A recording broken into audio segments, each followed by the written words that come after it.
मराठवाड्यातले शब्द आणि वाक्यरचना मराठीत येतील आणि मराठी खऱ्या अर्थाने समृद्ध होईल.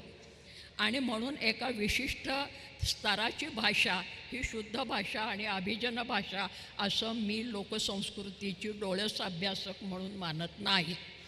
मी डोळस अभ्यासक म्हणते कारण आपल्या जुन्या संस्कृतीबद्दल बोलत असताना दोन गोष्टी असतात. एक उमाळा संप्रदाय म्हणते मी त्याला, म्हणजे आमचं जुनं होतं ते सगळं फार सुंदर, चांगलं, उच्च, उदात्त वगैरे वगैरे असं काही नसतं. कारण प्रत्येक काळामध्ये आणि प्रत्येक संस्कृतीमध्ये बऱ्या वाईट अशा गोष्टी असतात. कारण माणसाचा जगण्याचा हा एक प्रवाह असतो आणि या प्रवाहामध्ये शुद्ध अशुद्ध, मंगल अमंगल हे सगळंच असतं.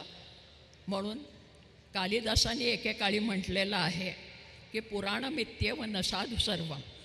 जुनं असतं ते सगळं सोनंच असतं असं नाही, म्हण जरी तशी असली तरी. तेव्हा जुनं सगळं चांगलं असतं नाही, नवीन असतं ते सगळं टाकाऊ असतं असंही नाही. तर जी जाणकार माणसं असतात ते बऱ्या वाईटाची परीक्षा करतात आणि त्याच्यातलं चांगलं असेल ते घेत असतात, जे उपयुक्त असेल ते स्वीकारत असतात. लोकसंस्कृतीचे अभ्यासक म्हणून आमचा हा दृष्टिकोन राहिलेला आहे. आमचा असं मी म्हणत असताना माझे जे पूर्वसूरी आहेत, मी ज्यांना गुरुस्थानी मानते ते डॉक्टर मांडे असतील, डॉक्टर रामचंद्र चिंतामण असतील आणि इतर सगळ्या जणी असतील, माझ्या मैत्रिणी सगळ्या, मग त्या दुर्गाबाई भागवत असतील आणि समोर बसलेली अरुणा असेल. तेव्हा परंपरेमध्ये जे सत्व आहे ते निकेसत्व निवडून घेणं ही आमची भूमिका आहे. म्हणून लोकसंस्कृतीचा उमाळा संप्रदाय बाजूला ठेवून चिकित्सा करत त्याच्यामध्ये सुद्धा जो उदात्ततेचा आणि पुरोगामी विचार आहे त्याचा पाठपुरावा मी सातत्याने करत आले. आणि शेवटचा मुद्दा, आंतरराष्ट्रीय महिला मुक्तिवर्ष नावाची भानगड ज्यावेळेला आली त्यावेळेला माझ्या महानगरामध्ये राहणाऱ्या मैत्रिणी सिमॉन दे बोवला पुन्हा पुन्हा उद्धृत करत आल्या की स्त्रियांच्यावर अन्याय कसा होतो, काय होतो वगैरे. पण माझ्या जात्यावर दळण दळणारी बाई गेली शेकडो वर्ष हे सांगत आली, तिकडे कुणीही लक्ष दिलं नव्हतं. आम्ही लोकसंस्कृतीचा अभ्यास, आपल्याला राग आला तरी चालेल, पण माझ्या पुरुष सहकाऱ्यांनी फक्त स्वतःचं कौतुक वेचण्यापुरता केला. म्हणजे बापाचं कौतुक कसं आहे, भावाचं कौतुक कसं आहे वगैरे वगैरे. तर त्याच्यामध्ये बाईला कळत होतं की आपल्यावर चारी बाजूनी कशी दडपणं येत आहेत आणि ते तिने नोंदवलेलं आहे. त्याचा उद्गार मी त्या स्त्रीवाचक किंवा स्त्रीविषयक अशा माझ्या लेखनामध्ये केला आहे आणि त्याचा उल्लेख आजही अनेक स्त्रिया, मुली, मुलं हे आवर्जून करत असतात. आणि समाजाचे सर्व स्तरातले लोक आता लिहिते व्हायला लागले, जाणते व्हायला लागलेले आहेत. आणि ग्रामीण भागामध्ये सुद्धा लेखन तर होतंच, साहित्य संमेलनं होतात, पण नवीन प्रकाशकही निर्माण होत आहेत आता. आणि नवीन प्रकाशक यांच्याकडेही लक्ष देणं अतिशय आवश्यक आहे. ग्रंथालयांचा उल्लेख वारंवार होतो.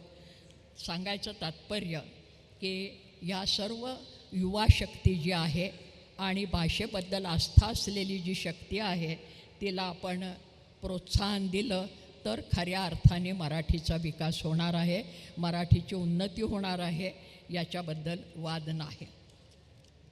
आणखीन थोड्या वेळाने नवीन अध्यक्षांच्या सूत्र सुपूर्त करायची आहेत.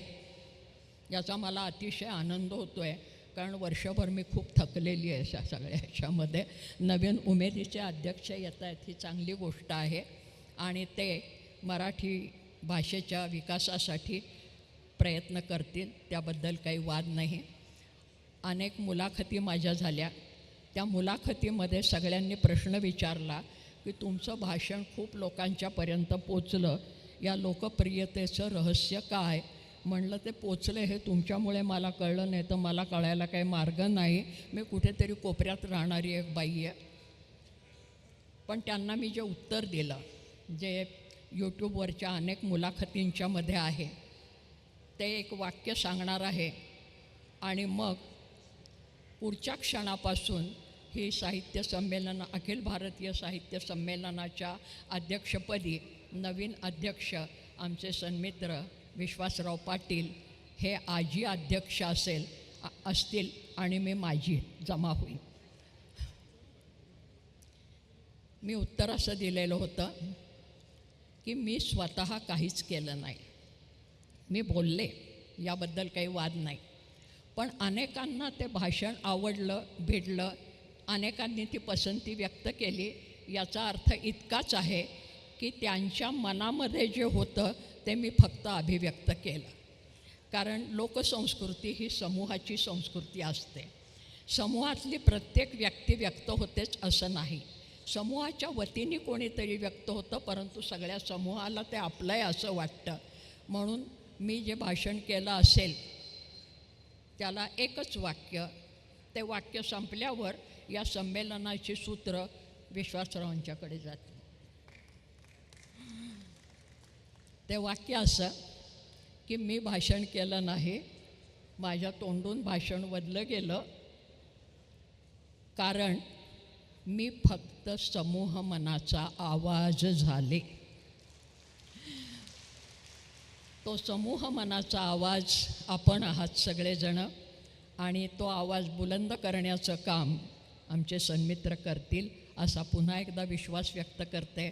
वर्षभर मराठी मनांनी, मराठी जनांनी मला जे प्रेम दिलं, आस्था दिली आणि मुख्य म्हणजे भाषेबद्दल आस्था दाखवली, त्याबद्दल मी अतिशय कृतज्ञ आहे, धन्य आहे. मी सगळ्यांचे मनापासून आभार मानते. साहित्य महामंडळाचे पदाधिकाऱ्यांचे, या संमेलनाच्या संयोजकांचे. त्यांनी माझी खूप आस्था सुरुवातीपासून विनोद कुलकर्णींनी सारखे फोन करून करून बाळगलेली आहे. या सगळ्यांच्याबद्दल पुन्हा एकदा कृतज्ञता व्यक्त करते, शुभेच्छा देते आणि थांबते. धन्यवाद.